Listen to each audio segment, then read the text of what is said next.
தமிழர்களின் வாழ்வோடு கலந்து கலை வடிவங்களில் ஒன்று தெருக்கூத்து. இன்றைய நவீன காலத்திலும் கூட தெருக்கூத்தின் கலை வடிவங்கள் அழியாமல் அந்த கலைஞர்களால் காப்பாற்றப்பட்டு வருகிறது.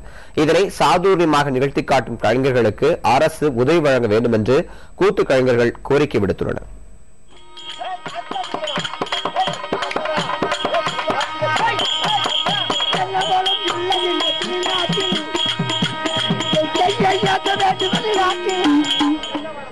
இப்படி கால்கள் தரையில் படாமல் கிறுக்கி பிடித்து ஆடும் இந்த மனிதர் தெருக்கூத்து கலைஞர்.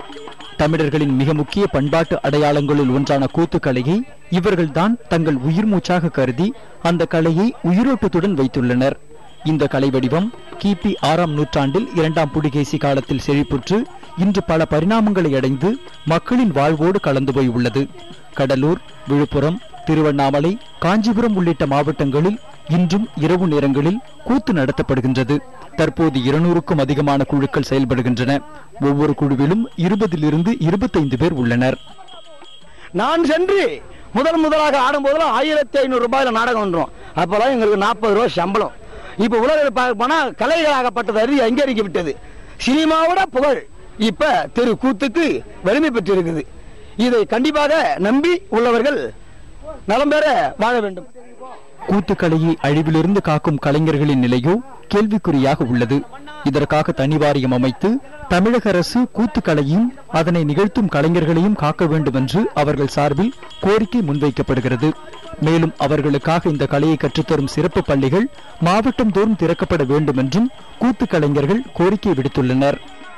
சினிமாவெல்லாம் இருக்குன்னா சரி, அங்கீகாரங்கள் பெற்றிருக்கிறார்கள். சில வாரியங்கள் நல வாரியங்கள் அதிகமாக உள்ளார்கள். அதனால அதுபோல் நலவாரியங்கள் கிடையாது, எங்கள் ஊழியங்கள் கிடையாது. தெருக்கூத்தாப்பட்டது தினந்தோறும் நாடுதோறும் ஒரு கிராமந்தோறும் சென்று இரவினிலும் பகலும் என்று பாராமல் கண் விழித்துக் கொண்டு சுயநலமாக தான் செய்து நாங்கள் நடத்தி வருகிறோம். படிப்பறிவு இல்லாத கூத்து கலைஞர்கள் புராணங்களையும் இதிகாசங்களையும் வரலாற்று நிகழ்வுகளையும் எளிய மொழியில் மக்களுக்கு கொண்டு செல்கின்றனர். காலத்திற்கு ஏற்றவாறு விழிப்புணர்வை மக்களுக்கு அளிக்கின்றனர். அத்தகைய கலையை காக்க அரசு நடவடிக்கை எடுக்க வேண்டும் என்பதே கூத்து கலைஞர்களின் கோரிக்கை.